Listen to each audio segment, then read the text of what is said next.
Mesdames, Mesdemoiselles, Messieurs, bonjour, merci de nous retrouver, merci d'être là, toujours fidèle à votre programme du Bonjour d'Algérie.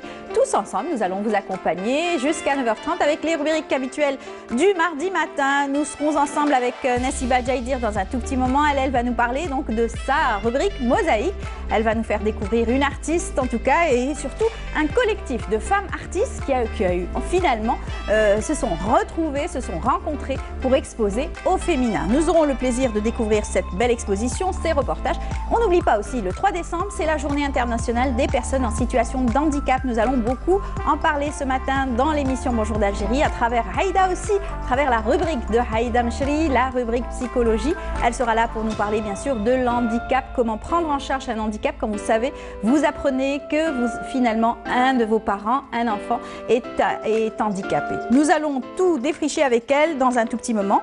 Nefa Mezari, dans sa rubrique high-tech, aujourd'hui, il nous parlera des nouvelles technologies au service de l'handicap. Tout savoir, ces nouvelles technologies qui ont rendu service et qui continuent bien sûr à accompagner des personnes en situation de handicap. Voilà, c'est tout le programme qu'on a choisi pour vous ce matin. J'espère que vous allez rester attentifs et bien sûr passer un très beau moment en notre compagnie. On commence avec la météo comme d'habitude avec Amel Harry.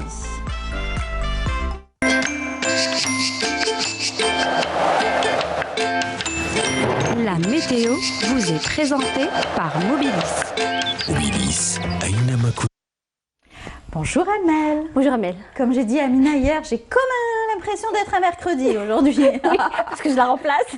Comme par hasard. Alors, comment vous allez? Ça va. Très ça bien. Va. On dit ça va. Oui, avec les nouvelles du ciel, ouais. Le temps, ça va mitigé. Changer. Oui. Alors déjà, surtout je peux vous dire, parce que hier, il y a eu beaucoup d'humidité. Oui. Il faisait bien frais. Oui. Ce matin, un peu moins. Donc, j'arrive à vous donner les températures du matin. C'est bien, vous me devancez, c'est bien. Allez-y. Merci Amel. Alors, bonjour à tous et bon réveil. Pour aujourd'hui, eh bien, on aura des passages nuageux, parfois denses sur les régions de l'ouest, des nuages bas qui peuvent donner des pluies parfois assez marquées sur l'ouest du pays. Ces pluies gagneront les régions intérieures du centre et l'est durant l'après-midi. Par contre, sur le centre, près des côtes, on aura des passages nuageux, partiellement voilés sur les régions de l'Est, après dissipation bien sûr de la brume. La moitié sud, également des passages nuageux qui peuvent donner quelques pluies sur le sud-ouest et la Saoura, partiellement voilée vers l'extrême sud, le Egher Tassili, également le Sahara oriental. Ailleurs, le soleil sera bel et bien présent sur le Sahara central, le Nord Sahara et les oasis. Les températures, quant à elles, eh bien, elles seront plutôt agréables sur le centre et l'Est, mais des températures assez basses vers l'ouest, avec toutefois 10 degrés du côté d'Al-Beyad, 14 à Oran, 13 vers Tlemcen, 17 Djelfa, 21 degrés à Alger, 20 degrés à Tizi Ouzou, 18 vers Annaba, 16 Sétif, au sud 26 degrés Hassim Saoud Ouagla, 21 Gardaya, 13 degrés seulement à Béchar, 21 Tindouf, 31 degrés Ilizi, 25 Tamanrasset Janet, 28 degrés à Insalah et toujours le maximum à Borj, Bedi Mokhtar et Ingazam avec 33 degrés. Et comme d'habitude, on va faire un petit voyage du côté de l'Europe. Le ciel restera mitigé entre des passages nuageux et de la pluie, mais des éclaircies sur une grande partie du continent avec des pluies vers Copenhague, Bucarest. Le soleil restera au rendez-vous à Bordeaux, la péninsule ibérique, partiellement voilée à Athènes et Budapest. Le mercure affichera 4 degrés à Berlin, le minimum 2 degrés à Varsovie, 4 à Budapest et Bucarest, 7 à Paris, 1 degré à Berne, 14 Marseille, 8 à Bordeaux, 11 degrés à Madrid, 15 à Lisbonne et le maximum à Athènes avec 18 degrés. Voilà, je vous retrouve tout à l'heure, juste après le journal télévisé de midi et d'ici là, très très bonne matinée.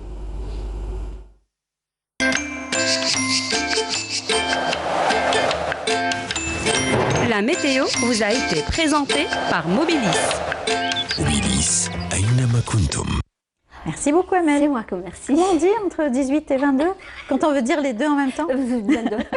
Les petites bafouilles du matin. Voilà. C'est rare hein, pour vous, c'est rare Amel. Enfin c'est rare, si j'en fais. Hein. Voilà, en tout cas on vous souhaite bonne journée. Également. Et puis on vous retrouvera, oui, avec grand plaisir à midi et 19h. Voilà. Et puis sinon, on vous retrouvera aussi demain et tout, jeudi aussi. Jusqu'à jeudi. Voilà.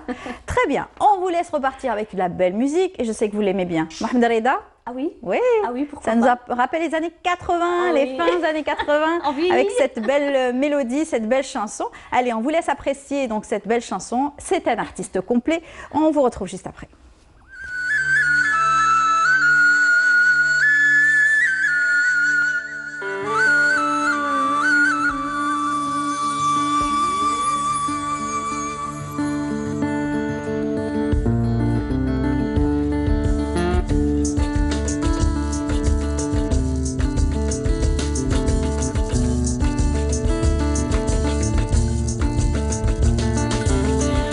جمار الحب شاعلة ظلها في وسط مهجتي ماليها تحويل الرياح تهان شعلة بطت فيها بحور ومطارها طيلة تركتني بالهيب حرها ساهفة هي عاد من الصبر دون نسيم نميل روحي من الفراق نهلة وذا ديك الخيال ولا تنحيلة قولوا الغزالي تايهة روفي لاش الجفا عفي على الخليل مالك على الغصان جافلة يا شهلت العيون دوتي تفضيلة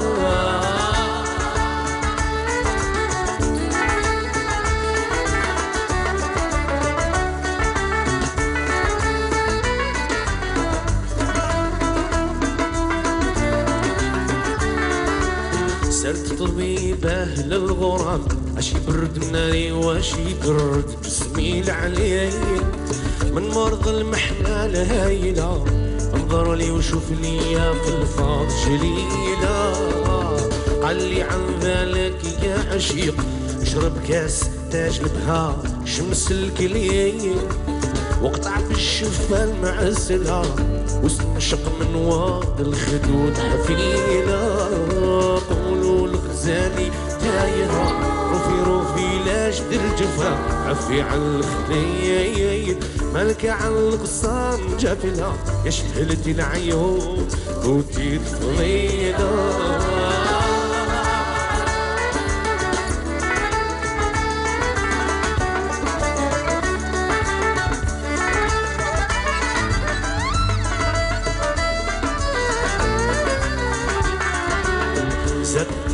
النار قلت لي بكلامك هذا العلاج ما نوجد ليه سبيل أمولاتي يا صاح جافلة اش من حكمة تروف لي اش من حيلة قالي تبعها بالمساعفة وتعلق بوصايل الصبر والرقة والتمهيل حتى تظفر بالمواصلة وتنال من خدها العكريت قبيلة قولوا الغزالي تايرة روفي لاش تجفا في على الخليل مالك على الغصان جافلة يا شهلتي العيون بوتي فينا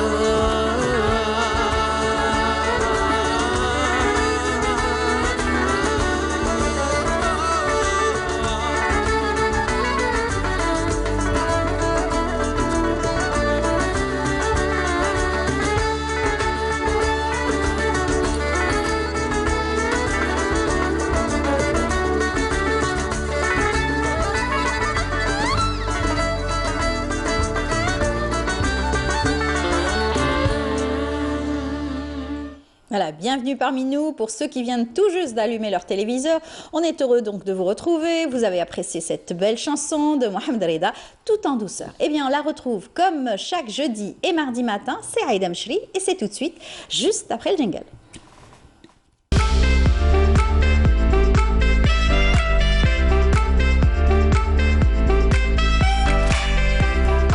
Voilà, la psychologie aujourd'hui, comme je vous l'ai annoncé en sommaire, nous allons parler surtout de l'handicap, toute forme de handicap. Eh bien, la psychologie prend en charge toutes sortes de pathologies, mais à quel moment doit-on citer et dire que cette personne a besoin d'une aide psychologique quand on doit lui annoncer que son enfant ou que la personne va être handicapée? En tout cas, Aïda va répondre à toutes ces questions. Elle est là. Bonjour Aïda. Bonjour Amel. Comment ça va?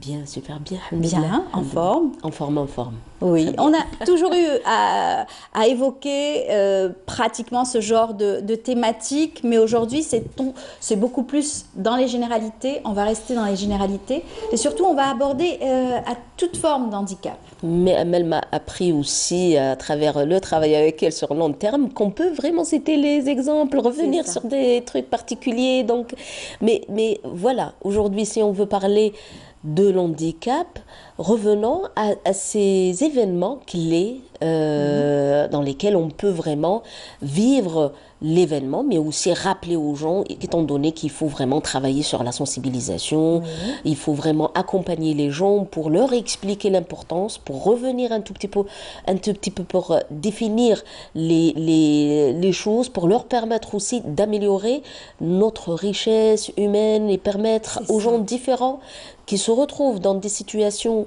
d'handicap, de retrouver aussi le même équilibre, même chance, même terrain sur lesquels on peut travailler et enrichir notre société. Bien sûr, c'est des personnes très riches justement. Absolument. Riches d'expérience, riches parce qu'ils font doublement d'efforts par rapport aux personnes valides qui ont donc la vie un peu plus facile, plus simple.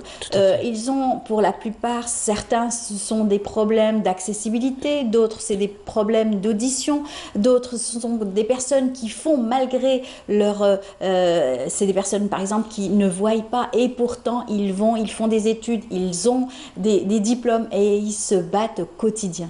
C'est un double effort. C'est un double effort, mais c'est la richesse humaine aussi. Moi, je dirais, ça, c'est le contexte. S'ils ont des parents, famille, des personnes qui leur donnent l'étayage nécessaire et la force nécessaire pour pouvoir vraiment exister et retrouver ces piliers. Aujourd'hui, si on cite ces sportifs qui sont en train de décrocher les médailles, qui portent haut et fort le flambeau de la nationale, ça, ce n'est pas rien du tout. Ça, c'est des exemples de personnes qui ont pu réussir.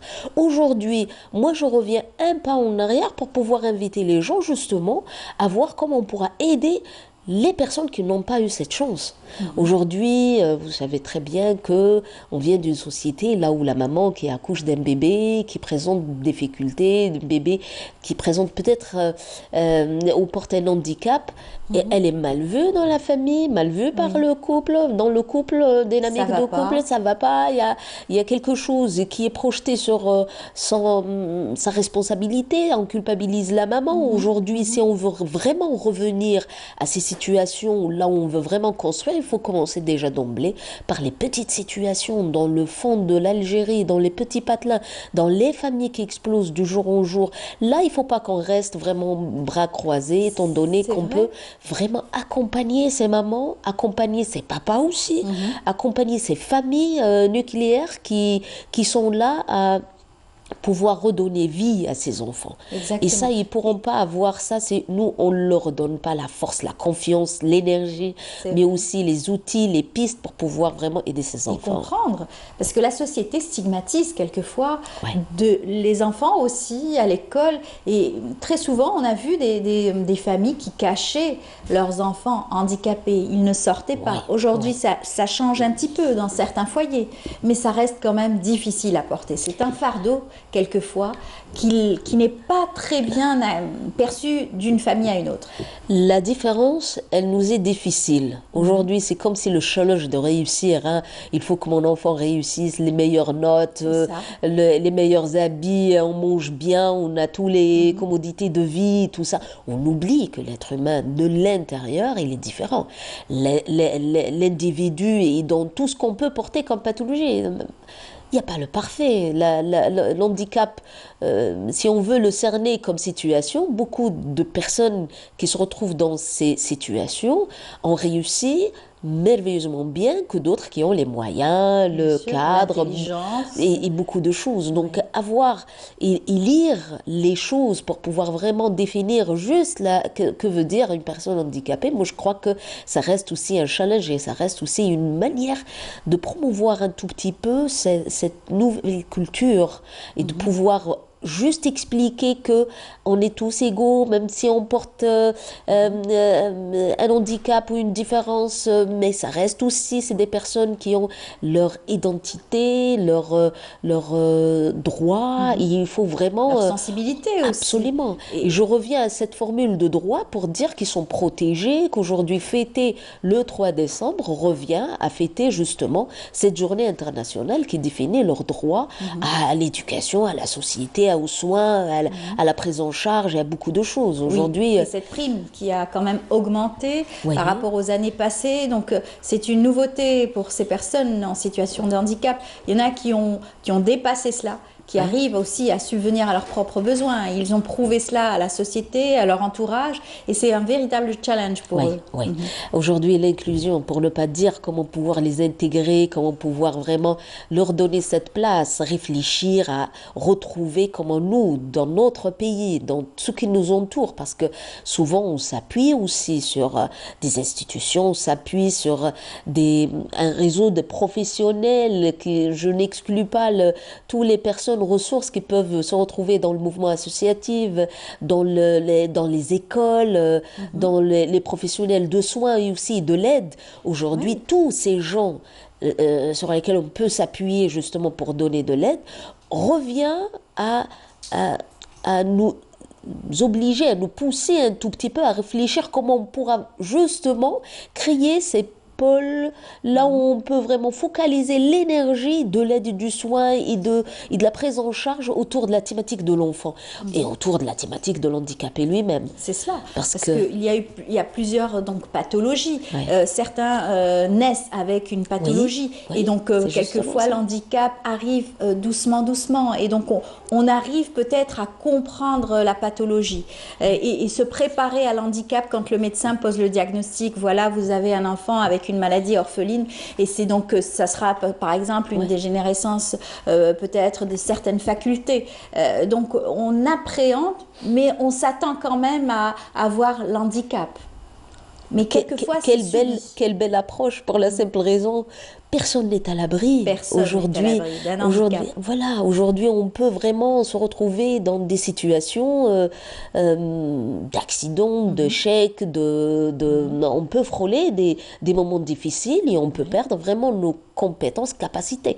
Le bien, c'est que la dernière fois, on avait déjà parlé des maladies chroniques et comment vraiment la perte de cette sensation et cette maîtrise de la bonne santé est difficile. Cette liberté. Difficile à vivre. Aujourd'hui, l'handicap, c'est quelque chose qui nous donne à réfléchir, c'est quelque chose qui nous donne justement cette force de pouvoir vraiment non seulement réfléchir à retrouver les pistes réelles, parce qu'aujourd'hui, en tant que professionnel, mais aussi parmi ces personnes qui travaillent dans l'aide et le soin, comment on pourra vraiment instaurer, retrouver ces cadres pour pouvoir vraiment prendre en charge. Parce que les gens souvent sont perdus, ils ne savent pas où frapper, ils ne savent pas retrouver les bons médecins, s'il s'agit de rééducation, quel est le cadre adéquat, à quel prix, comment, dans quel contexte. Aujourd'hui, on ne parle pas juste d'une petite zone là où on peut retrouver un nombre réduit, ça peut toucher toutes les familles. Aujourd'hui, on peut retrouver vraiment des personnes qui peuvent se retrouver sur le territoire national, qui ont vraiment besoin de retrouver des personnes, des pistes, des portes ouvertes pour pouvoir les accueillir, les orienter, leur expliquer, leur transmettre l'information juste, leur donner le sens aussi de l'handicap pour pouvoir les aider à comprendre comment le prendre en charge. Parce que si on n'a pas tout ce travail de préparation pour pouvoir expliquer à ces personnes, ils vont chercher dans leur... dans un refuge. Ils vont chercher un refuge qu'ils vont peut-être pas trouver. Quelquefois, ils auront la chance d'être bien entourés, quelquefois non. Donc, et ils devront donc faire d'énormes efforts pour pouvoir s'adapter dans la société. Ils n'ont pas à le faire. Ils devraient trouver tous ces outils dans la société et pouvoir aussi trouver un entourage qui pourrait les accompagner. Moi, je dirais c'est là où il faut vraiment se tenir, ces professionnels sur le terrain. Et je m'appuie fort sur la bonne volonté de ces personnes qui travaillent, qui organisent des journées, qui organisent aussi des ateliers, qui reçoivent des parents, qui permettent à ces nouveaux parents d'avoir le contact avec les anciens qui ont déjà fait un chemin. Aujourd'hui, comment on peut vraiment faire ce phénomène de transmission, continuité. Voilà. Parce que dans les généralités, apprendre à comprendre les gens, à les accueillir, à leur expliquer. Aujourd'hui, il me semble qu'il faut vraiment s'arrêter, réfléchir un tout petit peu à comment on peut juste transmettre l'information à ses parents, comment on peut parler à cette maman. On ne peut pas et on ne pourra pas rester indifférent face à ces situations-là où on glisse juste le symptôme pour lui dire que votre fils, c'est un enfant trisomique qui a besoin de prise en charge et l'a laissé seul dans une chambre, ni personne qui l'entoure, ni dans une santé qui peut la porter, ni dans une moralité qui peut vraiment la soutenir et la porter. Non, aujourd'hui, c'est un travail pluridisciplinaire, c'est un travail d'équipe, c'est un travail de professionnels d'annonce. Il faut revenir à ces entretiens de diagnostic et d'annonce sur lesquels on peut appuyer, apprendre et transmettre la bonne information et les outils nécessaires à ces familles. Mais voilà, que ça se fait pas dans les couloirs. C'est difficile parce que les parents peuvent rejeter cet enfant et lui faire sentir. Et ça sera donc un double handicap pour l'enfant. Mais voilà, mais c'est des situations très très difficiles. Parce que d'emblée, si on parle de l'handicap lui-même, la difficulté, c'est quand on cerne les choses de près et quand on apprend réellement à comment l'aider. Mais vraiment, pour accepter ça et aller au-devant et puis comprendre les choses, c'est tout un parcours. Aujourd'hui, si je ne fais pas le soin d'accompagner une maman qui ne sait pas lire, qui n'a pas eu la chance d'avoir un bagage intellectuel sur lequel elle peut chercher des informations et puis se déplacer, tout ça, c'est à nous, professionnels, de retrouver justement ces personnes, de retrouver le cadre, de retrouver l'endroit. Je reviens à dire que ce n'est pas un travail de 2-3 minutes, ce n'est pas un travail de une personne qui n'a pas la maîtrise, ce n'est pas n'importe quelle personne qui pourra travailler, faire cette transmission. C'est des personnes qui ont la maîtrise de eux-mêmes, qui savent gérer leur colère, qui savent gérer leur joie, qui savent gérer leurs émotions pour pouvoir vraiment accompagner ces familles, mais aussi accepter leur agressivité, parce que souvent c'est des parents en colère qui vont projeter ça sur les défaillances, sur les moments, ils vont culpabiliser un peu le corps médical, ils vont accrocher dans les petits détails. Il faut savoir ramasser cette colère, cette révolte pour pouvoir vraiment la transmettre à une énergie qui va expliquer à ses parents que votre fils est vivant, qu'il est là, plein de vie, qu'il pourra comprendre, vous sentir, qu'il pourra travailler avec vous, lui donner la vie, lui donner ce qu'il peut pour pouvoir avancer. Mais toute cette transmission ne se fait pas avec des gens qui ne sont pas peut-être formés. Et je reviens à ce cadre de formation. On va en parler justement dans un moment, ce cadre de formation qui est très important. On a pu voir à travers le monde, dans le sport, des réussites extraordinaires, des challenges qui ont été donc très bien menés, d'abord par les parents. Les parents qui prennent en charge et qui prennent vraiment à bras le corps donc cet handicap et cette situation et qui forment et qui font un travail réel avec l'enfant. L'enfant, par exemple, si on devait prendre la trisomie, parce qu'on va voir un reportage dans un moment, les professionnels que vous citiez, donc les professionnels aussi qui ont un encadrement professionnel et donc adapté pour ces enfants, qui deviendront plus tard donc indépendants. Et il faut qu'ils deviennent indépendants parce que la vie ne pardonne pas. Ils seront seuls un jour. Les parents vont peut-être disparaître et ils seront obligés d'être indépendants et pouvoir s'en sortir.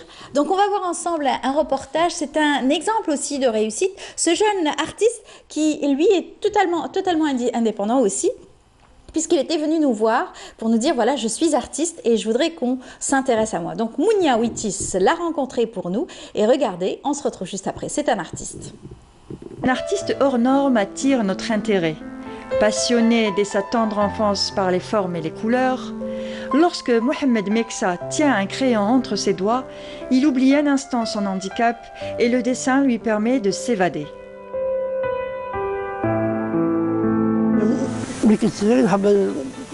dessinateur, نحب dessiner طبيعة باباتور oui. C'est ma meilleure dessinateur bien. أنا dessiné. نبدا بالعقل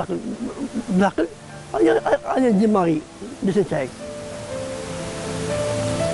كان نحب الديكولور لا بانتير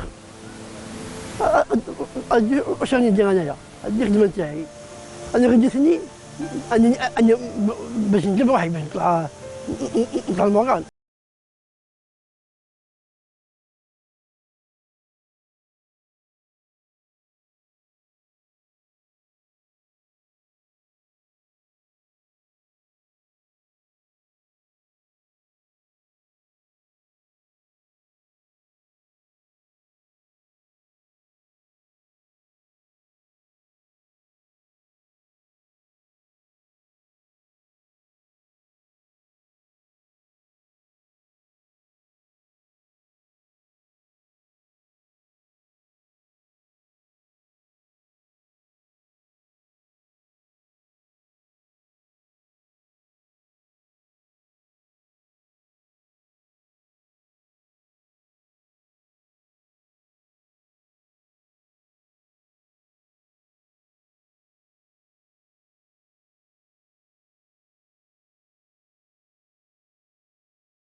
Ce n'était qu'un exemple, hein, et il y en a beaucoup qui sont là, qui font des choses magnifiques. On a pu le voir à travers le cinéma, à travers plein d'autres activités. Ce sont, vous me disiez, des personnes très attachantes. Très attachantes, ils sont chaleureux, ils sont sincères aussi dans le lien. Ils sont aussi des petits artistes. Hein. Aujourd'hui, je reviens à tout ce qu'on a pu voir comme production de leur atelier artistique. Oui, on a eu la petite jeune Anada qui faisait aussi une très belle exposition, et aujourd'hui à son tour elle forme des jeunes, hein. Elle forme à son tour, donc c'est aussi un challenge qu'elle a réussi à relever. D'autres exemples qu'on a pu recevoir, hein, sur nos plateaux. Je citerai aussi l'exemple de l'association Shams, là où ils ont travaillé avec les enfants. Extraordinaire. Extraordinaire pour permettre aussi de chanter, de porter une voix. Aujourd'hui, ce n'est pas uniquement le dessin, mais aussi le chant. Et c'est tout un apprentissage. L'association Amin, l'hôpital Babloued, là où ils ont travaillé énormément avec cette catégorie d'enfants. Il y a beaucoup de personnes, mais voilà, tout ce cadre de professionnels qui sont en train d'explorer au maximum, de leur donner vie, et puis d'ouvrir les ateliers, de leur donner justement plus de compétences à s'autonomiser, à porter cette parole et puis à vivre une qualité de vie meilleure, et tout en bénéficiant de leurs droits les plus absolus. Voilà. Et les petits frères et sœurs qui sont là à encadrer ces enfants qui ils sont différents. Ils ont besoin d'une attention supplémentaire aussi. Moi, je dirais ça, on peut le garder comme thématique à part entière, on aura l'occasion. Dans l'échange de liens, pour la simple raison, un enfant malade ou différent, comment vraiment l'impliquer, comment expliquer, est-ce qu'on peut travailler sur les différences, la dynamique, comment rendre et donner cette place. Moi, je Tout crois à fait, le petit frère qui devient protecteur du grand. Par exemple. Voilà, parce qu'il y a cette différence, parce qu'il y a cet accompagnement nécessaire dans le cocon familial. Alors, on va parler aussi d'une autre forme d'handicap qui est un handicap aussi momentané, à cause d'une maladie, à cause d'un accident. Donc la personne est alitée, donc, et ne peut pas bouger. Est-ce que ça, c'est perçu comme un handicap? Alors regarde, chez l'individu? quelle belle question, mais aussi c'est des situations très complexes, très riches dans la partie psychologique. Aujourd'hui, une personne qui peut être victime d'un accident ou de se retrouver dans une situation difficile, c'est une personne qui est dans l'obligation, mais aussi dans le seuil d'une nouvelle expérience, qui va puiser de ses ressources de l'intérieur pour pouvoir trouver cette dynamique. Trouver cette dynamique, je veux dire... espoir dans la vie, rêver, continuer à vivre de la même manière, s'inscrire, avoir cet attachement aux personnes, ça ce n'est pas un rien du tout.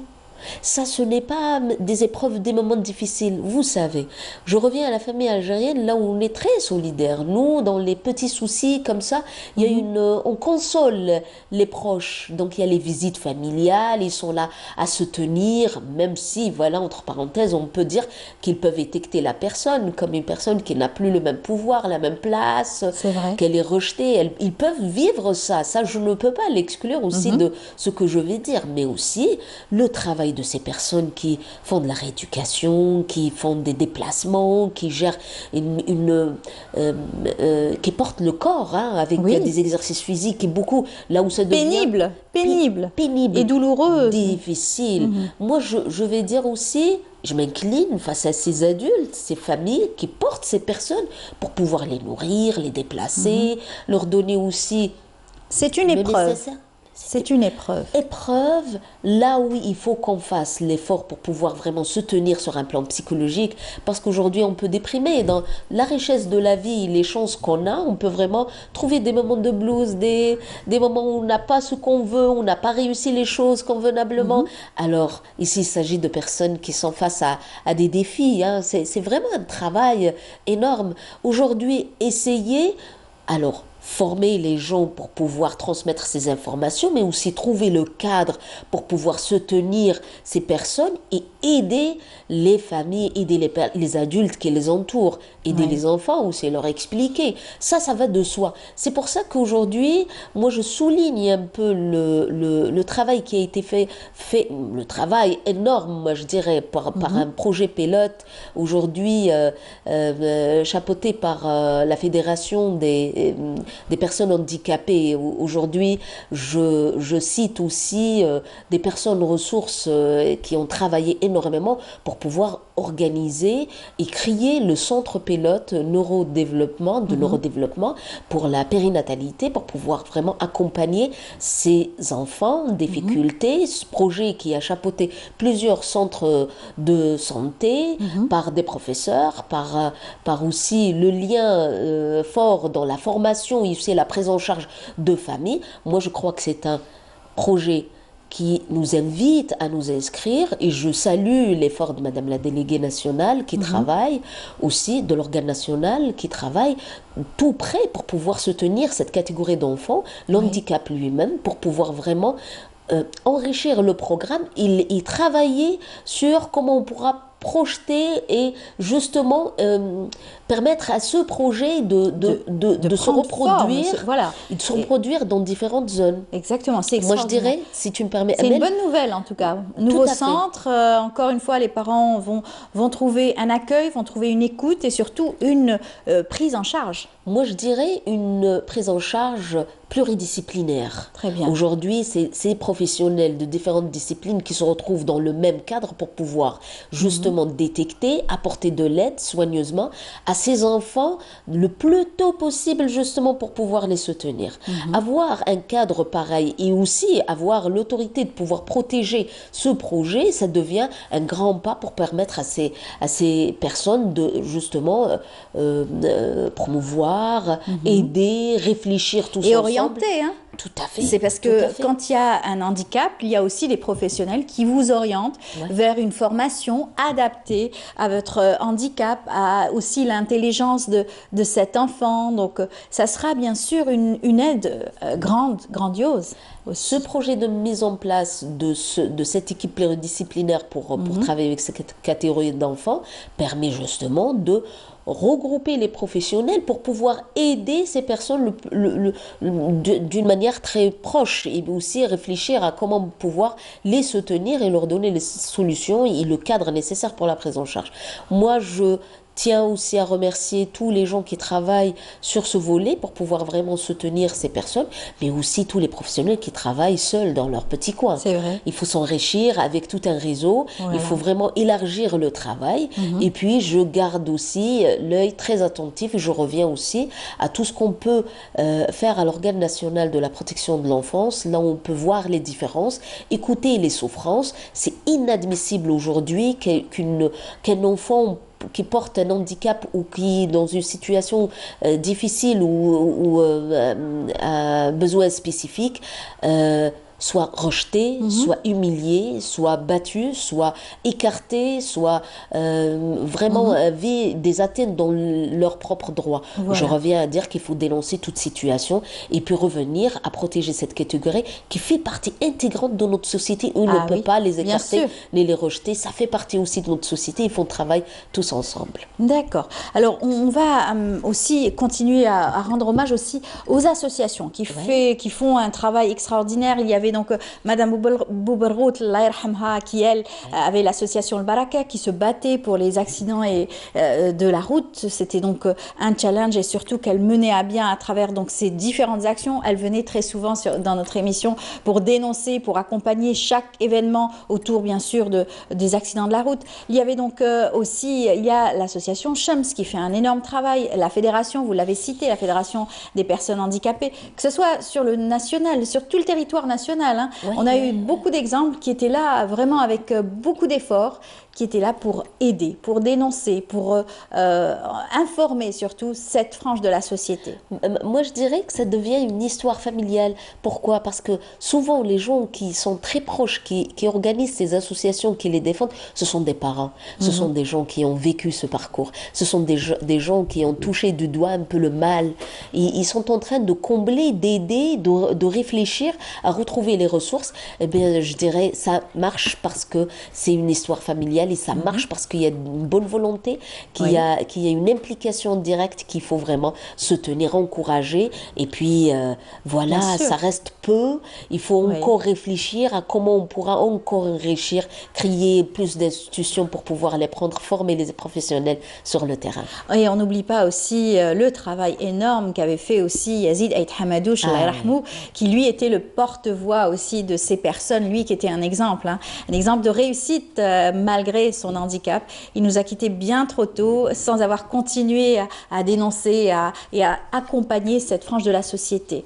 On va voir ensemble un reportage, donc un reportage signé Samia Bouharour qui nous fait découvrir aussi le quotidien d'un jeune handicapé qui lui a eu cette maladie, l'IMC, né avec cette pathologie. C'est Youssef Arab et c'est Samia qui a pu le rencontrer. 11 ans, Youssef Arab qui fait preuve d'un courage hors norme. Aujourd'hui, ses exploits sont multiples grâce au soutien de ses parents fiers de lui. Le cas de Youssef, c'est un IMC, c'est une infirmité motrice cérébrale.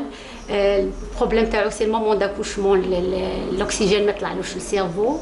Depuis la naissance تاعو حنا Youssef نجرو. Le combat on s'habitue à tout.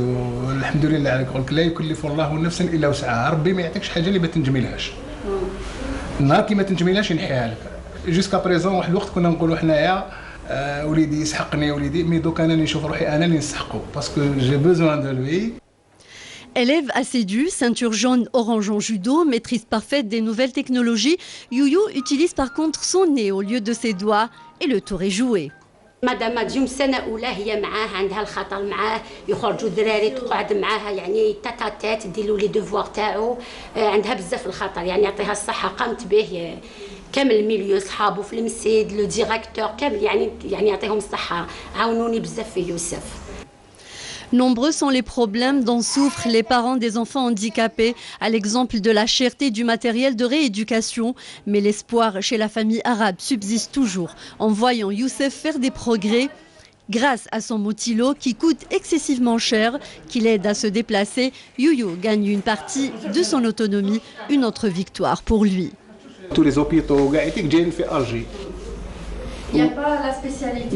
ما كانش لهنايا ما كانش. Là c'est la rééducation. لهنا سي لا ريديوكاسيون et la rééducation chez le privé ou chez le privé على بالك كيفاش. الحاجه اللي متخوف عليها هذا النوع هذا تاع المرض هذو ما عندهمش هنايا ما عندهم حتى حاجه ما كاش تاويل هنايا الوغ ميم الطرقان ميم تخرجي تمشي به سي با تروحي للتروطوار تسيبي التروطوار عاليين ما تقدريش تمشي محفرين الطرقان ما كاش وثاني يعني لافونيغ تاعو هنايا مش راني نشوفها والو يعني امر ميم في المسيت تاعو خاص يقرا كامل مي ما كاش الميليو تاعو يكزال.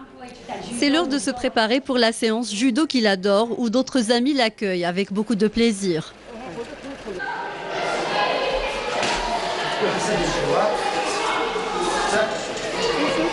Quand il est venu, il était vraiment, ses capacités physiques ils étaient très réduites. Donc j'ai essayé de lui faire des mouvements un peu spéciaux, tenir la corde, les mouvements qu'il a fait maintenant ici. Donc il faut être très patient avec lui. Et surtout la carotte pour l'inciter à faire ses mouvements correctement et l'encourager. Il a un cœur d'or, il est persévérant.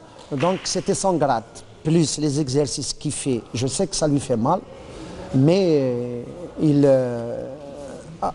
je l'encourage avec les grades.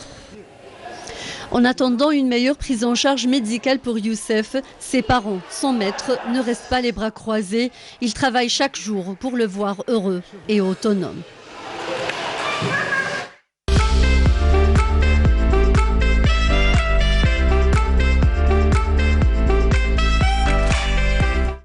Voilà, nous citons beaucoup d'exemples ce matin à travers donc des expériences du vécu, de la société. Et vous êtes là, Aïda, pour nous donner aussi vos réponses et vos clés concernant la prise en charge d'un handicap par rapport à un autre, n'est-ce pas? Le témoignage d'un père comme ça et cette image, ce reportage, combien il nourrit les esprits, combien que c'est énorme. Moi, je trouve que c'est extraordinaire de pouvoir justement souligner, partager, expliquer aux gens que c'est faisable. Oui. Des fois, les mamans craquent, les papas, ils sont démunis, seuls, ils ne savent pas comment faire et puis ils baissent les bras. Ça crée une tension dans la famille. Oui, et puis ils baissent les bras. S'il n'y a pas cette partie positive-là qui invite à vraiment s'inscrire et à prendre le relais, à travailler encore à travers des images, témoignages et à travers des moments comme ça, c'est ça qui nourrit les esprits, qui permet d'avoir confiance et puis de chercher ce sourire pour pouvoir vraiment avancer. Alors, on dit bonjour à Nafa Mezari qui nous a rejoint. Bonjour Nafa. Bonjour Amel, bonjour Aïda, bonjour à tous les téléspectateurs. Comment ça va? Ça va, je vous remercie et vous? Très bien, vous partagez la thématique aujourd'hui avec nous. On essaie puisque de faire les nouvelles technologies au service de l'handicap, aujourd'hui, c'est vrai, c'est plein de nouvelles technologies pour faciliter la vie à tout le monde, mais pas que, aussi cette frange de la société qui en a réellement besoin.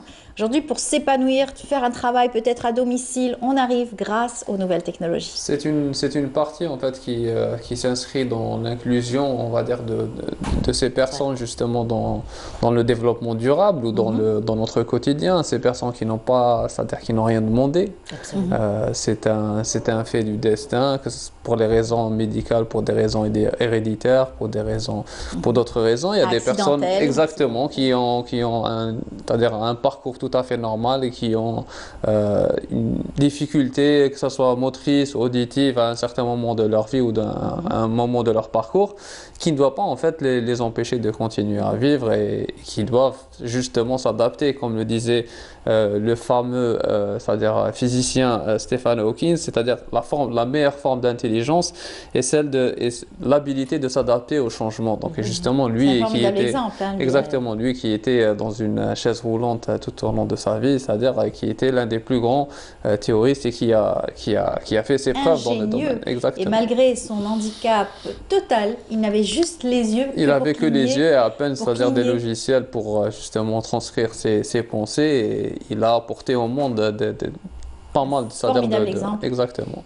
D'abord de résistance et de challenge. De courage aussi. De courage aussi au sein de sa famille. Tout le monde était là, mais lui a donné plus de courage à sa famille, on le voit d'ailleurs. Exactement. Et bien sûr au monde entier, à travers ses livres, à travers bien sûr tout ce qu'il a pu apporter à la science. À la NASA et à la recherche physique. Donc on voit beaucoup d'exemples justement de ces personnes qui sont dans notre quotidien et ces personnes qui ont dans un besoin déjà des moindres, c'est-à-dire utilité quotidienne, ont plus besoin de ces nouvelles technologies. Et ces nouvelles technologies ont plus à apporter à ces personnes c'est-à-dire qu'aux personnes normales, on va dire.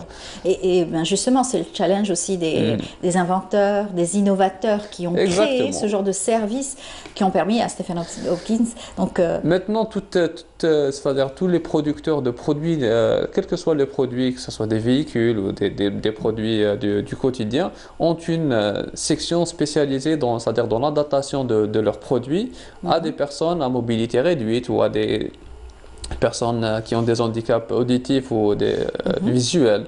Donc automatiquement, une voiture, c'est-à-dire qui est censée être qui peut être conduite par des personnes qui n'ont pas de handicap, doit être aussi conduite possiblement conduite par des personnes à mobilité réduite. Et donc justement, les nouvelles technologies vont utiliser, on va pas c'est-à-dire dénier le rapport des nouvelles technologies, que ce soit dans la recherche, dans la médecine, qui œuvrent justement à développer des techniques qui existent déjà ou faciliter le quotidien des gens. Mais maintenant, on va voir, c'est-à-dire que même le plus simple de nos objets du quotidien va devenir un smart objet, c'est-à-dire que ce soit par sa connectivité ou par son adaptation justement à l'handicap de la personne. Tout à fait. Ne serait-ce qu'avoir sa montre qui vous donnera combien de pulsations, donc si vous avez une tension faible ou basse, ça c'est aussi, ça rejoint la médecine. Ça fait partie justement du suivi médical. C'est ça. Quand on veut une autre, peut-être que c'est des options facultatives pour certaines personnes qui ont juste besoin d'une montre pour avoir l'heure, mais pour d'autres personnes, justement, c'est limite quelque chose de vital. Exactement. Pour le suivi de leur quotidien. Mais c'est-à-dire, si on va revenir justement sur cette journée symbolique dans laquelle on va mettre en avant, notamment pas les avancées, mais surtout les difficultés de ces personnes. On va parler d'abord pour des personnes qui ont des problèmes, c'est-à-dire de mobilité. Donc les nouvelles technologies actuellement, on parle plus de chaises roulantes comme on les voyait auparavant, c'est-à-dire c'est vraiment maintenant des smart chaises roulantes qui permettent, c'est équipé d'un exosquelette qui nous permet pratiquement de se mettre debout. C'était un rêve qui va devenir, qui devient réalité pour ces personnes justement qui n'ont pas ou qui ont perdu cette mobilité, cette faculté de se mettre debout. Donc et de se mouvoir dans un espace, c'est très important. C'est très important. On a pu voir des photos extraordinaires. Là, j'ai vu il n'y a pas très longtemps une vidéo magnifique où c'était un professeur de sport qui a justement mis une combinaison. Il l'a peut-être fabriquée à sa façon. Il a mis une petite fille qui était handicapée et qui lui faisait faire des exercices grâce à lui. En fait. Grâce à cette structure, exactement. Cette structure adaptée, qui est très, très légère puisque la plupart des matériaux sont en titanium et donc c'est le matériel le plus léger et facile à manier. Donc, et avec cette connectivité justement, donc il n'y a plus besoin qu'on soit très assisté comme le sont la plupart de ces personnes malheureusement qui ont besoin toujours de quelqu'un avec eux. Maintenant, c'est-à-dire ces chaises roulantes sont pratiquement équipées de tout, d'un smartphone intégré, d'un écran, elles sont connectées à Internet, elles ont, c'est-à-dire des commandes vocales, donc même plus besoin, c'est-à-dire d'utiliser ses propres mains ou quelque chose, c'est-à-dire de moteur pour les déplacer.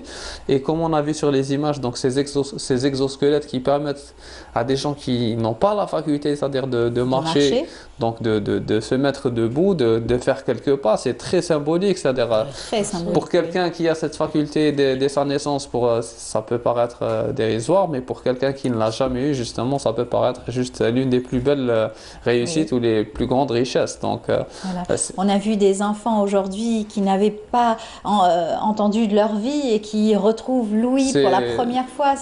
C'est très émouvant comme sentiment, justement, et les nouvelles technologies ont développé ce genre d'appareil auditif très expérimenté, c'est-à-dire dans certains pays où ils ont pu justement donner l'acuité auditive à des personnes qui sont nées, c'est-à-dire sourdes. Donc sourds, malentendants. Voilà, malentendants. Et donc la santé a fait d'énormes progrès dans ce domaine-là. Sur ce plan-là, oui, c'est-à-dire on n'a rien à dire sur les nouvelles technologies. Donc ces avancées, ce qu'on est en train de voir, en fait, c'est un appareil auditif qui est même connecté à sa montre. Donc à travers, c'est-à-dire cet appareil auditif, on peut aussi directement, par exemple, programmer tous différents rendez-vous qui vont directement être transmis dans cet appareil auditif, l'heure à un certain moment, c'est-à-dire de la journée, éventuellement recevoir des appels. Donc, ce qu'on est en train de voir par rapport à des appareils qui facilitent justement, donc, que ce soit le quotidien, mais beaucoup plus pour ces personnes qui ont des nécessités, c'est-à-dire particulières. La nouvelle technologie est en train d'innover. Nos smartphones, par exemple, les normes actuelles obligent tout smartphone à être, c'est-à-dire doté d'options spéciales pour l'accessibilité, justement, que ce soit pour les personnes non-voyantes, pour les personnes qui ont des difficultés motrices ou pour des personnes qui ont des problèmes auditifs. Donc il y a certaines options qui sont facilement c'est-à-dire retrouver sur le téléphone, qu'on peut activer à tout moment. Et pour ces personnes, justement, c'est quelque chose de formidable de pouvoir utiliser un objet du quotidien aussi facilement qu'une personne normale. Sans parler des différentes startups aussi qui innovent en matière d'aide et surtout qui s'adaptent à l'accessibilité des personnes en situation de handicap. Exactement, que ce soit en Algérie ou partout dans le monde. C'est-à-dire c'est une noble cause pour laquelle œuvrent ces jeunes startups. Qui double d'ingéniosité pour essayer de leur faciliter la vie. C'est un challenge encore plus difficile, mais encore plus valeureux aussi. Pourquoi? Parce que ces personnes, la plupart de ces gens trouvent la motivation dans quoi? D'une personne qui est déjà dans leur famille. C'est ça. Qui connaît déjà des difficultés, qui a vu ça, et qui veut faire quelque chose, que ce soit pour son frère ou sa sœur, ou pour d'autres personnes dans le monde. Donc à travers ça, c'est développer par exemple des applications comme les See My Eyes, c'est-à-dire c'est une application qui met en fait une communauté bénévole à l'attention, c'est-à-dire au service de personnes qui ont une difficulté, c'est-à-dire voilà, de visibilité. Donc la personne n'a juste à se connecter et ces personnes sont juste là à utiliser, c'est-à-dire la caméra de ces personnes et à les aider au quotidien, c'est-à-dire à leur dire que voilà ce qu'ils vont par faire. exemple Ça, en fait, c'est des lunettes. Enfin, c'est des lunettes à reconnaissance faciale. Donc, pour des personnes qui ne voient pas, c'est-à-dire ces lunettes sont en train de décrire c'est-à-dire tout l'entourage et l'environnement de ces personnes qui n'ont pas cette faculté de voir. Et donc, ils sont en train de décrire le nombre de personnes, exactement. C'est une autre technologie aussi. Donc, ça permet en non-voyants de se déplacer justement avec une assistance vocale qui va leur permettre aussi de ne plus utiliser la fameuse canne, on va dire. Même la canne s'est développée. On a ce qu'on appelle la smart canne actuellement. Donc c'est une canne qui, pour des personnes, que ce soit des personnes âgées ou des personnes non-voyantes, exactement, qui est équipée d'une caméra, équipée aussi d'une puce téléphonique qui permet aussi d'envoyer un appel en urgence dans le cas où cette canne, par exemple, va tomber. Donc ça va signaler à des personnes, à l'entourage de ces personnes, que cette personne est tombée, est en difficulté de déplacement et par conséquent émettre un appel ou un signal d'urgence directement à une ou deux personnes avec qui on est en train de... On n'arrête plus la technologie. Donc, ça devient coûteux, ça devient accessible à tous. Est-ce que un jour on verra ça se généraliser partout dans le monde? Cette accessibilité numérique, justement, d'où le nom. Si c'est des personnes, c'est-à-dire qui ont déjà des difficultés, on ne va pas leur rajouter des difficultés financières. Le problème est là. C'est vrai que les recherches ou le développement de ce type de produit demande des fonds. Et par conséquent, on doit, c'est-à-dire, trouver les fonds nécessaires pour arriver à proposer, c'est-à-dire un produit adapté à ces personnes, mais qui doit être à un moindre coût. On sait tous que ces personnes déjà souffrent d'une manière physique, et alors aller déjà, c'est-à-dire pour acquérir n'importe quel produit, par exemple, je sais que certaines personnes qui ont besoin par exemple d'une chaise roulante, déjà c'est difficile d'acquérir ça d'une manière financière. Donc alors aller dans quelque chose de plus développé, quelque chose déjà qui peut-être n'est pas disponible dans le marché et qui n'est pas disponible à tous sur un plan financier. Donc les chercheurs et les développeurs justement ont un double challenge d'adapter un produit et de le proposer à un prix, c'est-à-dire qui est accessible à ces personnes. Voilà. Accepter aussi l'handicap, c'est une forme d'acceptation. Quand on achète, quand on va à la recherche de ce genre d'outillage aujourd'hui ultra sophistiqué, ça veut dire qu'on a dépassé le refus, la négation en fait. Le déni. Le déni, c'est ce que je déni. cherchais. Merci, Le merci. déni. Oui. Oui, comme mécanisme, mais aussi le rejet. Vous savez, c'est combien. Ce qui me plaît dans ce que vous dites, c'est un peu la force mentale. C'est quand on ne peut pas exclure cette force, cette énergie, ce volcan qui vient de l'intérieur, qui donne justement cette créativité, mais aussi qui explique combien que c'est riche. Le déni parmi les mécanismes aussi extrêmement difficile, mais bon dans certaines situations, tellement que c'est fort et difficile et compliqué, il y a quelque chose qui fait que ces personnes bloquent un tout petit peu, reviennent à une neutralité. C'est comme si que le monde continue, mais vraiment en faisant abstraction à tout ce qui peut les entourer. Et c'est pour ça que ce n'est pas forcément une mauvaise chose, ça peut être aussi une bonne chose qui va leur permettre de retrouver un peu les ressources, de reprendre vie. Et puis voilà, vous savez, on peut retrouver, je cite juste un petit exemple d'une personne diabétique, il peut faire abstraction à tout ça, manger le plus normal possible, assister aux fêtes, consommer tout ça. Mais il y a quelque chose dans la vie, dans le réel, qui va les ramener aussi à justement comprendre que c'est différent.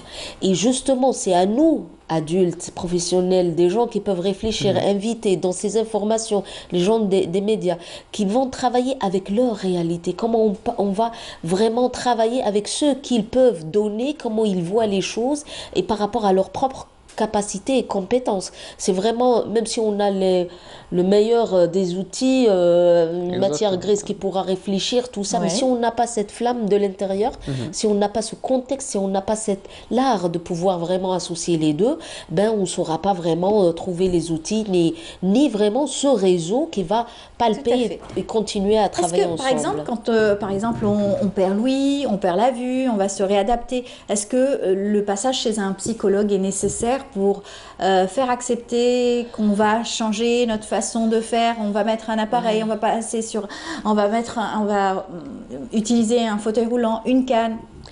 Quelle belle question. Vous savez, un enfant qui est né avec de l'handicap, un handicap, qui se retrouve dans une situation difficile, vous savez, pour lui, le normal est dans ce qu'il vit. Il ne sait pas qu'il y a un état mieux, pour lui, c'est tout à fait normal et c'est plus intéressant, tout ça. Le difficile, c'est par rapport à ces personnes adultes qui savent courir, qui savent vraiment utiliser leur corps, tous leurs membres, et puis ils voient dans cette difficulté, cette situation, une incapacité de pouvoir retrouver cette maîtrise.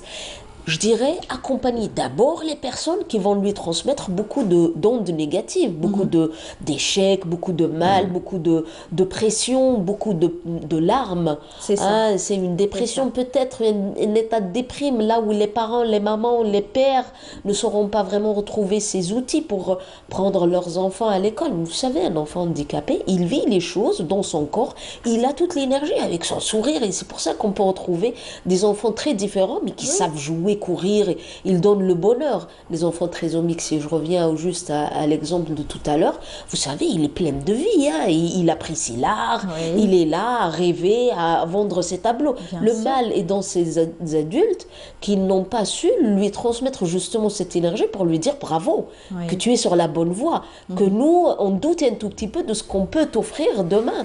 Et c'est pour ça que probablement Psy, c'est accompagner les personnes qui peuvent craquer, les personnes qui peuvent se poser des questions, qui ne savent pas à qui le dire, quand ça explose chez le couple, parce que voilà, on a comme l'impression que ça ne marche pas dans le couple, parce qu'il y a un enfant qui prend tout le temps, qui nécessite beaucoup de travail, beaucoup de budget aussi pour la prise en charge, tout ça. Il faut revenir à ces familles pour les soutenir, et revenir à ces adultes. Voilà, merci beaucoup Aïda, on va vous laisser repartir. On va garder encore un petit peu Nafa, il va continuer à nous parler bien sûr de cette accessibilité grâce aux nouvelles technologies. On va voir un bel exemple aussi, ce sont donc nos athlètes qui représentent toujours l'Algérie au plus haut niveau, bien sûr, quand ce sont donc des athlètes qui réussissent et qui nous ramènent des médailles. Leïla Ben Aïcha a rencontré pour nous une athlète, elle s'appelle Linda Hamri, qui est catégorie T12. Regardez, on se retrouve juste après. Merci beaucoup Aïda. Merci à vous. Merci à vous, on vous retrouvera jeudi, Inch'Allah, avec grand plaisir. Voilà, on y va. Linda Hamri, une athlète en handisport de haut niveau. Spécialité saut en longueur catégorie T12. Passionnée par le sport dès son jeune âge, le hasard lui fait découvrir sa vocation pour l'athlétisme.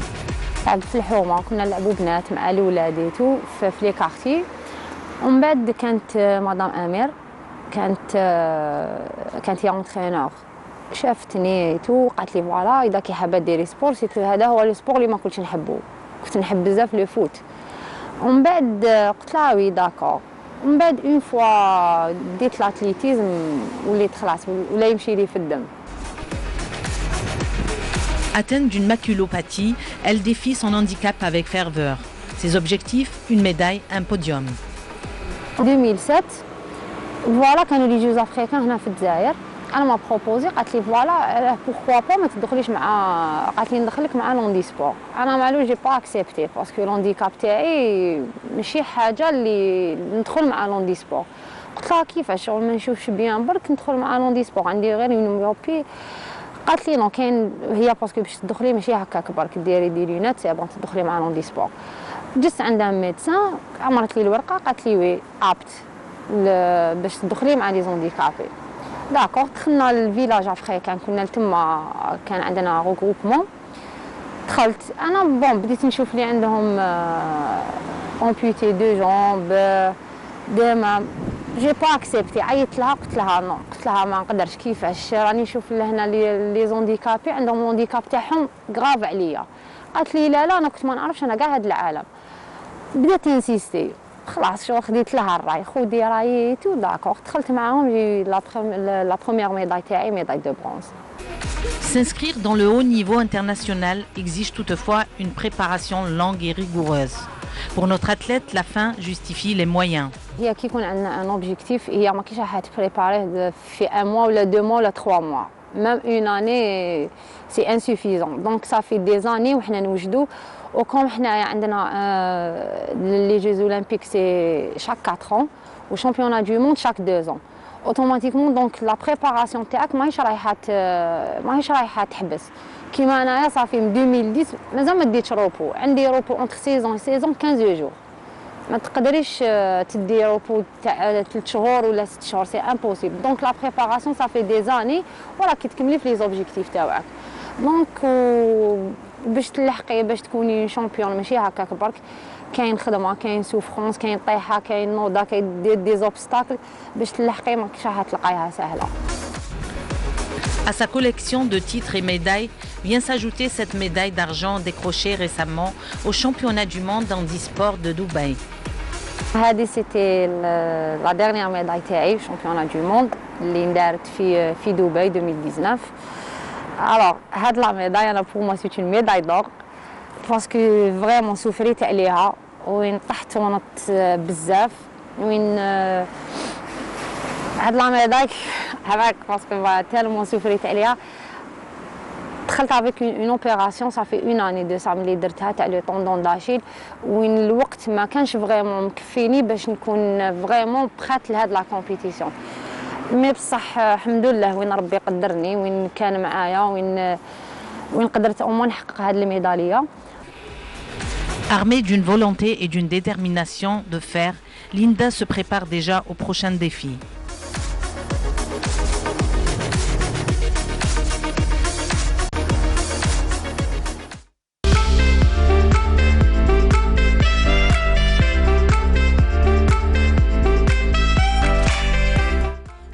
Très bel exemple de réussite, de persévérance et puis avec toutes ces médailles on peut dire quel bravo la championne et puis on lui souhaite plein de belles choses à l'avenir et continuer en tout cas à faire plaisir au peuple algérien à travers bien sûr sa réussite et surtout l'emblème national qu'elle arrive à mener très haut en tout cas, n'est-ce pas Nafa? C'est un bel exemple, hein? Remarquable. Parce que comme on le sait tous, c'est-à-dire déjà pour un athlète c'est difficile de se différencier à travers faire ses entraînements, cette compétition.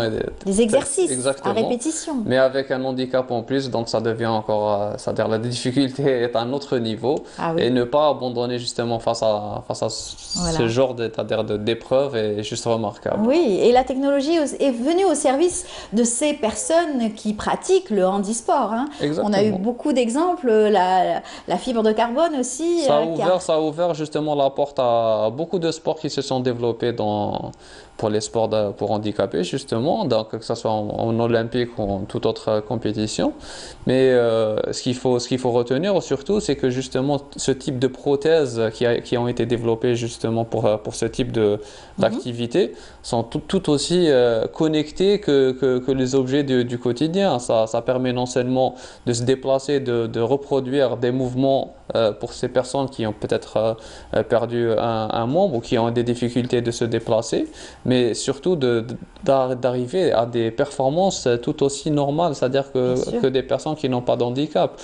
Comme vous avez cité, c'est-à-dire c'est en fibre de carbone, c'est connecté, donc ça donne des performances extrêmement élevées. Il y a des personnes qui atteignent justement des performances d'athlètes tout à fait normales, voire plus.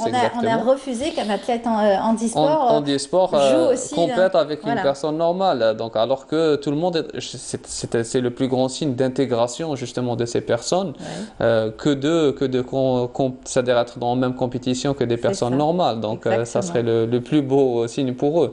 Après, le quotidien justement de ces personnes à mobilité réduite, à travers des prothèses qui sont très développées, qui sont connectées aussi, permettent aussi de recueillir des informations pour les chercheurs, pour développer encore plus ce type de produit et l'adapter encore plus au quotidien. À travers des puces, c'est-à-dire qui sont connectés, que ce soit avec des bras mécaniques ou avec des prothèses. Oui. Et ça a été même fait chez nous aussi, les bras mécaniques, la main mécanique. On a eu beaucoup d'exemples d'innovateurs qui ont travaillé sur cela. Et ce sont des véritables réussites pour ces personnes qui aident d'autres personnes. Beaucoup de startups aussi qui se sont, hormis le fait de développer certaines applications, certains logiciels pour l'utilisation d'un ordinateur ou d'un smartphone, il y a aussi développé en matière de robotique, pas mal de choses. C'est la nouvelle technologie aujourd'hui. La robotique, c'est le futur qui nous attend probablement. On a pu voir aujourd'hui. Avec la nanotechnologie, donc on peut faire des choses plus développées, plus petites et plus rapides et plus intelligentes aussi. Donc ça permet justement à ces jeunes développeurs de relever de nouveaux défis. La médecine, on est le parfait exemple. Donc on voit. Avec le développement, ce n'est pas des images, c'est-à-dire d'un film de science-fiction, c'est des images réelles, ce qu'on est en train de voir. Exactement. Donc un médecin est assisté par différents robots qui sont programmés justement, que ce soit à travers des logiciels ou avec du matériel super sophistiqué. En tout cas, merci beaucoup. On a pu voir aussi cette dernière image. Allez, on va y aller. Exactement, on va conclure avec cette image qui sont c'est-à-dire des baskets pour des personnes malvoyantes ou non-voyantes qui permettent aussi de détecter les obstacles sur la route et d'envoyer un signal directement dans l'oreillette de la personne qui n'a plus besoin de canne ou de chien d'accompagnement. C'est magnifique, ça, que ça se généralise. En tout cas, merci de nous avoir éclairés autour de ces nouvelles technologies pour faciliter la vie au quotidien des personnes en situation de handicap. On vous souhaite bonne chance. Merci, à vous. On souhaite bonne chance surtout à tous nos membres de la famille qui souffrent de ça au quotidien et qui on espère, c'est-à-dire que ne se sentiront jamais exclus de ce quotidien justement. Inch'Allah. En tout cas, on y reviendra parce que c'est une thématique très intéressante. Bonne journée à vous. Merci, et puis à jeudi. À tout le monde. Inch'Allah. Voilà. On continue. Je vous invite tout de suite à suivre ce reportage signé Nassiba Jaïdir. D'ailleurs, on va la retrouver dans un tout petit moment. Elle a fait donc le portrait de l'artiste Selima Ayadi. C'est une artiste qui travaille sur la soie. Regardez.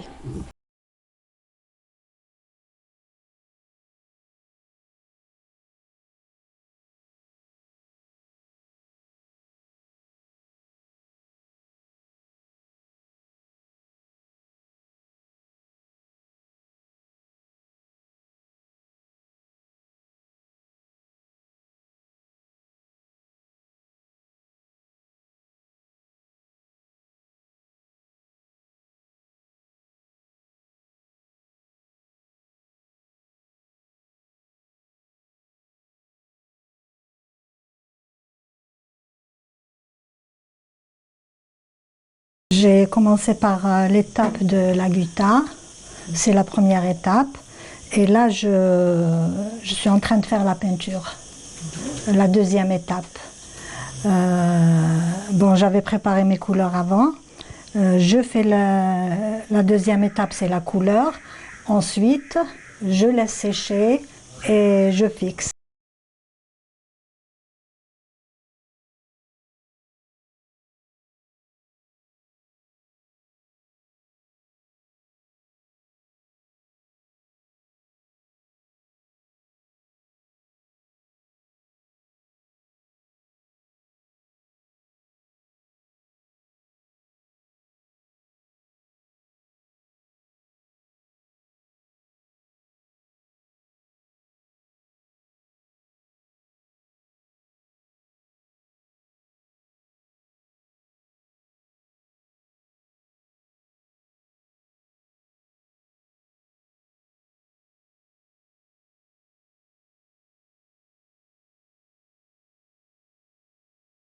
Je suis au stade de la couleur. Quand je termine la couleur, je laisse sécher et puis après j'étuve. Pour l'étuver, j'enroule la soie dans du papier craft et je fais cuire dans la cocotte à la vapeur. Je mets dans la cocotte un panier, je mets du papier aluminium en dessous dans le panier, je mets la soie, ensuite je couvre de papier aluminium et je laisse fixer. J'allume le feu, je mets un peu d'eau dans le fond, à peu près 2 verres, et je laisse fixer. Et quand la cocotte, s'arrête de siffler, ça veut dire qu'il n'y a plus d'eau. Là, il faut retirer la soie. Il faut éteindre le feu et retirer la soie. Et puis après, il faut laver à l'eau froide et sécher et repasser.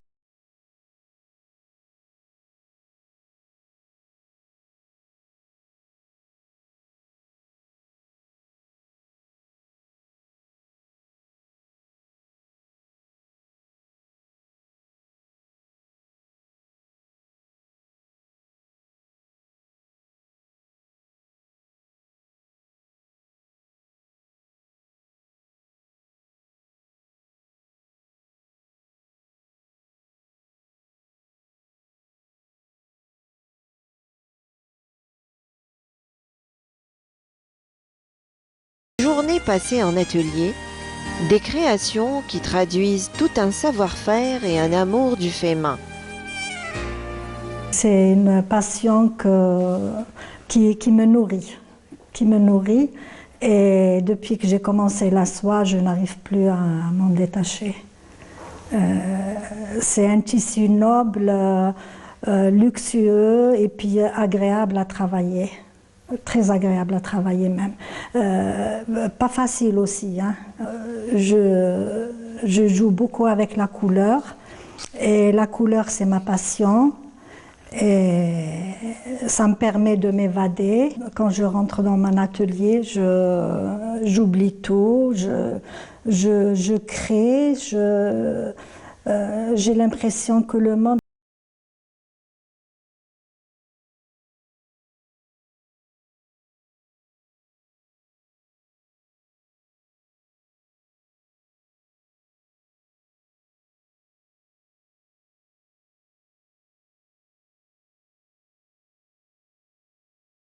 un jour, après plus de 30 ans d'expérience, son propre ouvrage. Un ouvrage consacré entièrement à la peinture sur soie et retraçant son parcours artistique. Un parcours artistique riche et imposant.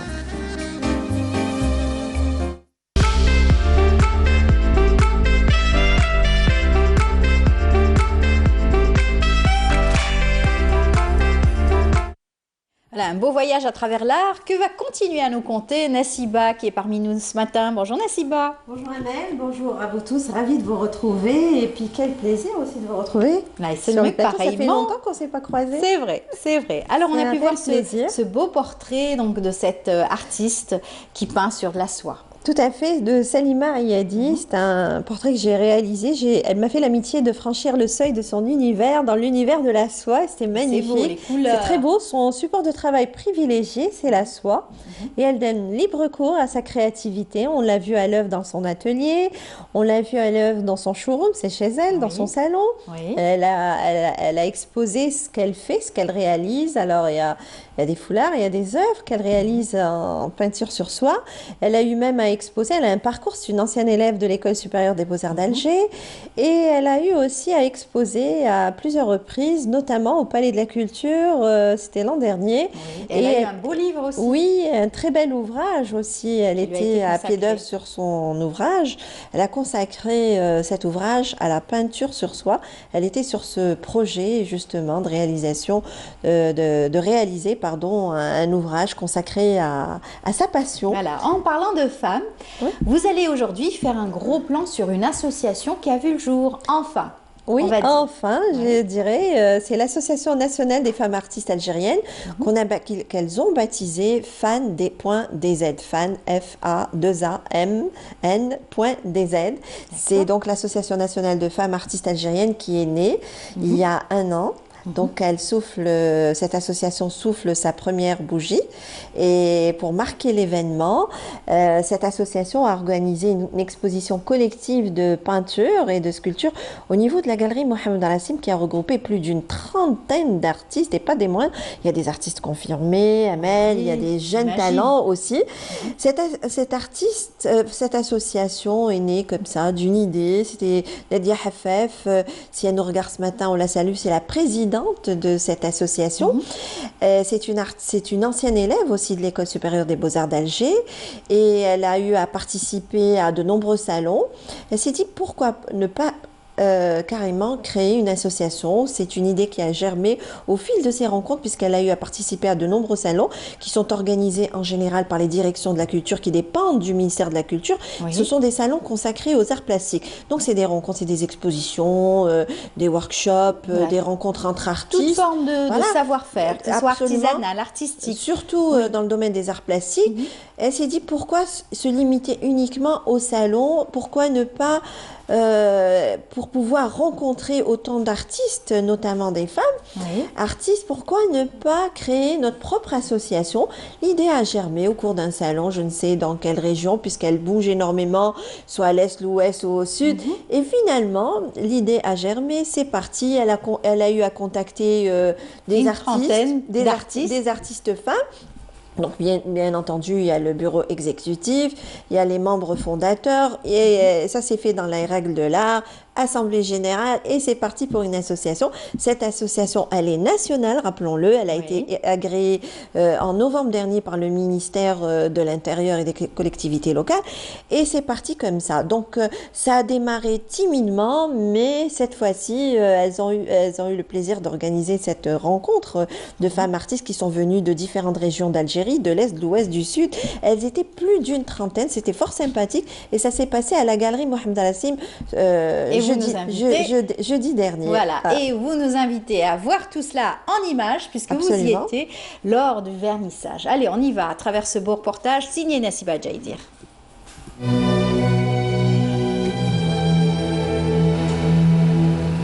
À chacune son support de travail et son expression artistique. Sur les cimaises de la galerie Mohamed Al-Hassim, formes et couleurs évoluent en harmonie. Regard féminin, une exposition organisée par l'Association nationale de femmes artistes algériennes. Une exposition signée par plus d'une trentaine d'artistes. Des artistes venus de différentes régions d'Algérie. C'est le bonheur, c'est vraiment quelque chose d'extraordinaire et heureuse d'être parmi ce groupe-là. Et là, on participe avec plein d'artistes peintres nationaux. Voilà, 2 œuvres intitulées L'arraché et D'où je viens, qui je suis.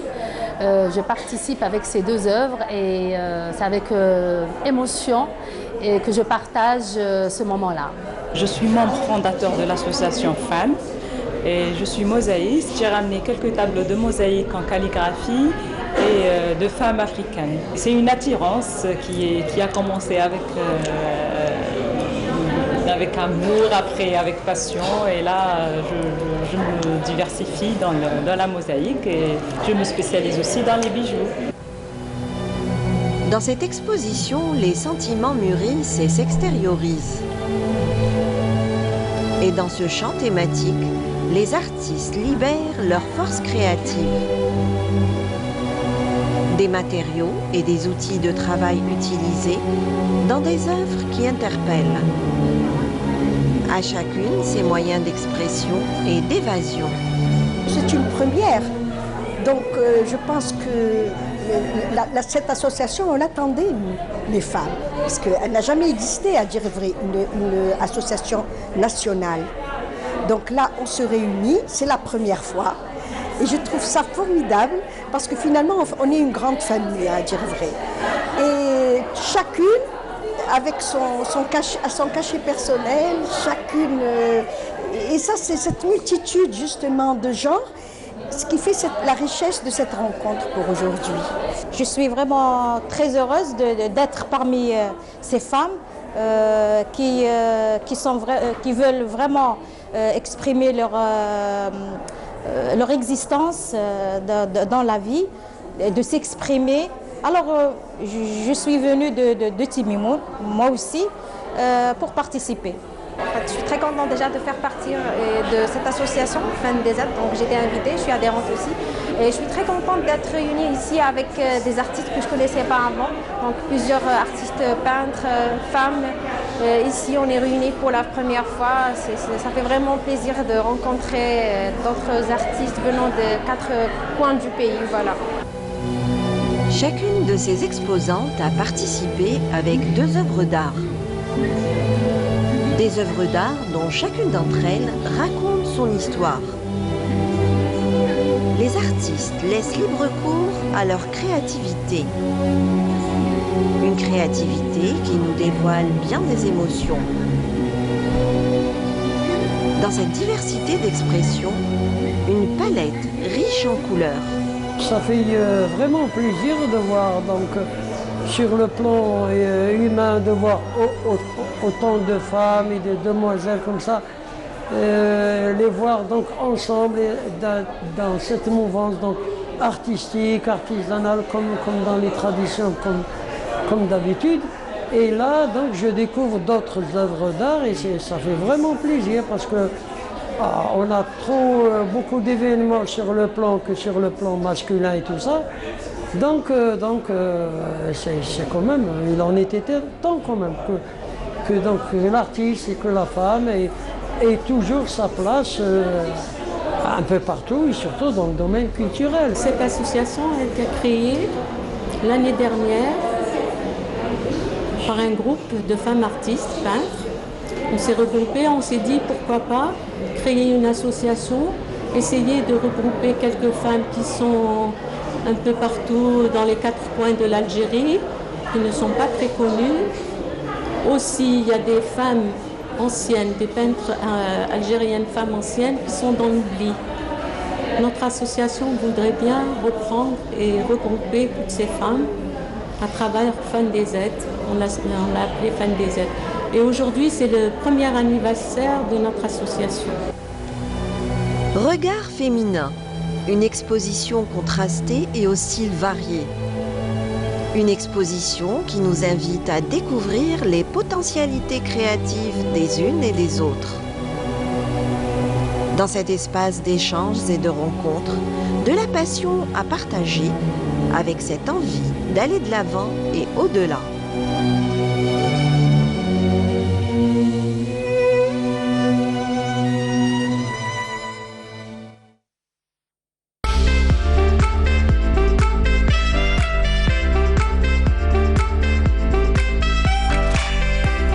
C'était donc un regard féminin avec toutes ces nombreuses artistes qui étaient venues de tout le territoire national. Absolument. Vous en avez cité quelques-unes, on va en voir aussi quelques-uns de leurs tableaux. On a pu tout à l'heure avec Nassima. Et le seul homme qu'on a pu aussi voir, Chegran, l'artiste masculine n'était pas très présente. Peut-être après mon départ quand on est parti avec l'équipe, mais je ne sais pas. En tout cas, Chegran l'artiste peintre, l'artiste qui, Ah qui oui. marque Il est son toujours temps, là, il Chegran est toujours là, Nordine. qui marque de son empreinte On le culturelle salue. algérien. Oui.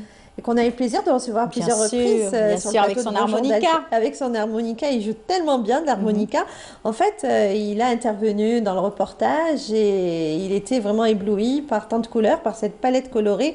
C'est une exposition très contrastée, au style varié. Alors là, on est en train de voir la miniature de Jazia Cherih.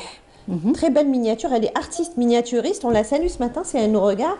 C'est une ancienne élève de l'école des Beaux-Arts d'Alger en fait dans cette exposition. Donc là ce sont des scènes de genre, la Casbah qui est représentée. Elle a eu à... Et là c'est la mosaïque. La mosaïque c'est Sarah Hamout, elle est d'Alger. Et là, donc, elle reprend, elle travaille. La mosaïque, c'est son support de travail privilégié. Et elle fait de la calligraphie. Nadia Chirac, on salue ce matin si elle nous regarde aussi. Ah, les couleurs de Nadia, on reconnaît son travail. Plasticienne qui bouge, qui a un parcours formidable. Et là, c'est une autre œuvre d'art, c'est celle de Nadia Hafef, la présidente de l'association. Elle a intervenu dans le reportage pour parler de son association. Donc, elle a eu à exposer. Et puis, il y en a d'autres. Il y a aussi d'autres œuvres qu'on va voir dans un petit moment. Celle qu'on a frisée tout à l'heure. Cette dame qui était venue de Timimoun, oui, il y a aussi spécialement pour cette exposition. L'artiste peintre de Timimoun qui a fait des études aussi à l'école des Beaux-Arts. En fait, il y a beaucoup d'anciens élèves de l'école des Beaux-Arts, l'école supérieure des Beaux-Arts d'Alger. Et auparavant, elle était école nationale des Beaux-Arts d'Alger, Amel. Et il y a aussi des jeunes talents. Donc, il y a les jeunes talents qui ont été mis en avant. On a pu voir l'intervention. Alors là, c'est justement, elle est jeune par son talent. Et c'est une artiste autodidacte qui vit et travaille à Béjaïa. C'est Leïla Bouzid qui a eu à exposer à plusieurs reprises. Ah, là, ce sont les aquarelles qui sont magnifiques. Celle de Janet Hebrih Dahel, qui est de Annaba, de la région de Annaba, une ancienne élève aussi de l'école des Beaux-Arts de Constantine et d'Alger. Elle fait de l'aquarelle, son support de travail, justement. Une artiste que nous avions déjà reçue. On a eu à recevoir à plusieurs reprises. Très sympathique. On salue ce matin aussi. Et elle est aquarelliste et elle est femme sculpteur. Il n'y a pas beaucoup de femmes sculpteurs. Alors là, on est en train de voir le travail de Yasmina Saadoun. Elle est de Constantine et c'est une ancienne élève aussi de l'école supérieure des Beaux-Arts d'Alger. Elle a fait elle a suivi ses études à l'école régionale des Beaux-Arts de Constantine et elle est passée aussi par l'école supérieure des Beaux-Arts d'Alger. En fait, c'est une très très belle exposition, Amel, et qui se veut aussi itinérante. Ah, magnifique. Alors, donc elle a posé ses valises ici sur Alger.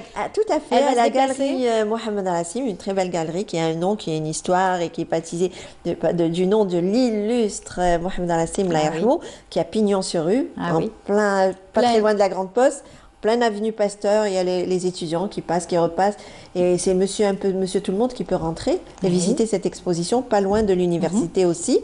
Et cette exposition, je reviens, voilà. Elle va durer jusqu'où ? Elle va durer un mois, il faut compter. Elle a démarré le 28 novembre, jeudi dernier, et ça va durer un mois jusqu'à la fin décembre. D'ailleurs, on a l'affiche, on va la voir dans un petit moment. Regard féminin, elle est appelée à se déplacer. Alors, prochaine étape, ça sera le Bastion 23. Palais des Raïs. Et ensuite, elle va sillonner toute l'Algérie. D'est en ouest. Forcément, puisque les artistes sont de tout le territoire national. Il faut bien qu'elle puisse profiter pour qu'il y ait plus de visibilité. Et ce qui est formidable, c'est que justement, en parlant de visibilité, alors Regard féminin, une expo qui regroupe plus d'une trentaine d'œuvres d'art, une très très belle affiche qui a été réalisée justement par, si mes souvenirs sont bons, j'espère que je ne dis pas de bêtises, par Jazia Cherih. D'accord. Vraiment, très belle affiche. Et cette exposition, alors justement qui se veut itinérante, ça fait partie des projets de l'association, parce que l'association en fait a énormément de projets. On peut citer quelques-uns. Allez-y, oui, bien comme sûr. objectif, c'est la promotion des arts plastiques en Algérie, qu'il y ait plus de visibilité. Ça fait partie des objectifs de l'association. J'y arrive. Ensuite, on va parler un petit peu des missions et des projets surtout. Donc, elle a comme objectif la promotion des arts plastiques en Algérie, faire la promotion aussi des femmes artistes qui, me dit-on, la présidente m'a dit, en fait, on n'a pas assez de visibilité, il n'y a pas assez d'espace d'exposition. Donc, cette association veut mettre en avant, justement, ces femmes artistes, ces femmes qui sont il y a des femmes artistes qui ont énormément de talent, qui sont un peu partout éparpillées à travers tout le territoire national, mais malheureusement, faute d'espace d'exposition, faute de galeries, elles n'ont pas beaucoup de visibilité. Donc l'association va œuvrer dans ce sens, pour qu'il y ait plus de visibilité pour ces femmes artistes qui ont du talent, et puis découvrir surtout ces jeunes talents qui émergent. Ah oui, c'est l'occasion. C'est l'occasion. D'ailleurs, il y a des jeunes talents qui font partie de l'association. Oui. La plupart des exposantes, elles sont membres de cette association qui est née récemment. Et elle a d'autres projets, par exemple, animer des ateliers au niveau des ateliers d'initiation à la peinture, à la sculpture. C'est super. Dans des jardins publics. On connaissait l'association des Beaux-Arts. Hein. Oui, l'association des Beaux-Arts. Là, c'est une association qui va regrouper beaucoup de femmes artistes et on aura l'occasion d'en entendre parler encore une fois, j'espère, très bientôt. D'accord, voilà. C'est fini déjà. Oui, c'est déjà fini. On n'a pas le temps de parler de toutes les missions de cette association, mais en fait, on nous souhaite longue vie à cette association et on dit à tous les membres de cette association bon courage et bonne chance. Merci beaucoup Nassiba, on aura le plaisir de vous retrouver dès mardi prochain, Inch'Allah, avec une autre belle exposition. Bien, quant à moi, je vous dis merci de nous avoir suivis, excellente journée à vous tous. Demain, vous aurez le plaisir de retrouver Soumaya Zerouali ici à cette même place et quant à moi, je vous dis à la semaine prochaine, Inch'Allah. Au revoir et bonne journée. Merci à l'équipe.